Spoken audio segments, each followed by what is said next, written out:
हाल है चला। तो आज हम लोग पढ़ेंगे क्लास 10 के मैथ का चैप्टर 1A का बेसिक क्वेश्चन नंबर 3 पढ़ेंगे चला। ध्यान दीजिएगा ए चला, जिस काम में आपको मन लगेगा ना उस काम में आप डेफिनेटली सक्सेस कर जाइएगा। लड़की पटाना भी एगो कला होता है चला, ये काम सबसे नहीं होता है, इसलिए कोई भी काम कीजिए पूरे मन से कीजिए। अगर झूठ भी बोलना हो तो इस तरह से बोलिए कि सच भी शर्मा जाए चला। तो आइए जानते हैं क्या कहता है ये क्वेश्चन कहता है चला कि दिखाइए कि एक धनात्मक विषम पूर्णांक, धनात्मक बोला है चला और विषम भी बोला है, विषम पूर्णांक 6q + 1 और 6q + 3 या 6q + 5 के रूप का है, जहां पे q का एक पूर्णांक संख्या होगा। ए चला यहां पे बेसिक बात समझिएगा चला, जैसे अगर कोई संख्या 2q के फॉर्म में रहेगा ना तो एगो संख्या और एगो वेरिएबल के बीच में कुछो का चिन्ह नहीं तो गुना का चिन्ह छिपा हुआ रहता है चला। तो कोई भी सम संख्या में किसी भी संख्या से गुना होगा, कोई भी संख्या से गुना होगा तो रिजल्ट हमेशा सम आएगा चला। एगो सम संख्या में सम संख्या या विषम संख्या से गुना करेंगे तो रिजल्ट हमेशा सम आएगा। तो जब तक कि उसमें कोई विषम संख्या जोड़ न दे, जब तक कि उसमें कोई विषम संख्या जोड़ न दे, विषम संख्या जैसे ही जोड़ेंगे तो ये वैल्यू क्या बन जाएगा, ये वैल्यू बन जाएगा विषम बन जाएगा। अब यहां पे हम कभी 2q + 1 के जगह पर कभी 3 जोड़ देंगे, कभी 5 जोड़ देंगे, कभी 7 जोड़ देंगे, तो ये जोड़ने से जो वैल्यू आएगा ये विषम कहलाएगा चला। जैसे कि सवाल कभी इस फॉर्मेट में देगा कि 2q + 1, 2q + 3, 2q + 5, तो ये सब विषम पूर्णांक धन पूर्णांक है चला। ये 2m + 1, 2m + 3, 2m + 5, 2m + 7 ये सब धनात्मक विषम पूर्णांक है चला।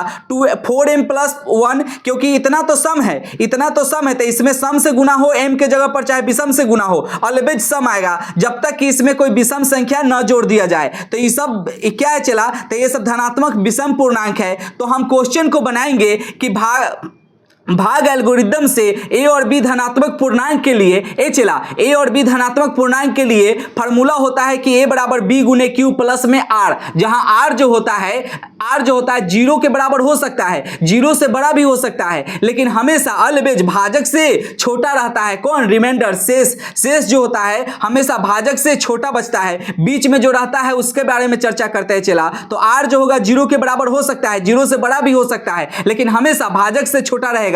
तो हम यहां से पता कर लिए कि b = 6 रहा होगा। क्यों? क्योंकि b के जगह पर क्या है, 6 है, और q के जगह पर q है, तो b × q प्लस r के जगह पर एक बार 1 है, फिर यहां पे b × q प्लस r के जगह पर एक बार 3 है, फिर यहां पे b × q और प्लस r के जगह पर यहां पे 5 है। तो हम पता कर लिए कि b के जगह पर क्या है, हर जगह b के जगह पे 6 है, यानी b का वैल्यू हो जाएगा 6। जब हमको भाजक पता हो जाएगा कि भाजक 6 है तो शेषफल बचने की क्या क्या संभावना है चला। तो शेषफल जब भी बचेगा तो भाजक से छोटा बचेगा, यानी 0 बच सकता है, 1 बच सकता है, 2 बच सकता है, 3 बच सकता है, 4 बच सकता है, 5 बच सकता है। चूंकि हमें विषम संख्या के बारे में बोला गया है तो हम रिमाइंडर जो है यहां से विषम वाला लेंगे, यानी शेषफल एक बार 1 लेंगे, एक बार 3 लेंगे और एक बार 5 लेंगे। और इस फार्मूला पर शेषफल एक बार 1 रखेंगे, एक बार 3 रखेंगे और एक बार 5 रखेंगे चला। तो b बराबर रखेंगे, b का वैल्यू रखेंगे 6, q को q छोड़ देंगे, r के जगह पर रखेंगे एक बार 1, फिर b के जगह पर एक बार 6 रखेंगे और q को q छोड़ देंगे और r के जगह पर एक बार 3 रखेंगे,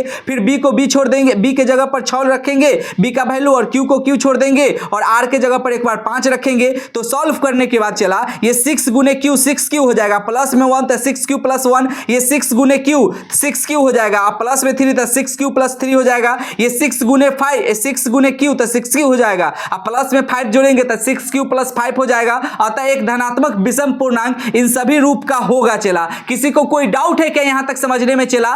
डाउट नहीं है चला। तो आज की सेवा यहीं पे समाप्त करते हैं, मिलते हैं अगले वीडियो में, तब तक के लिए टेक केयर, बाय बाय।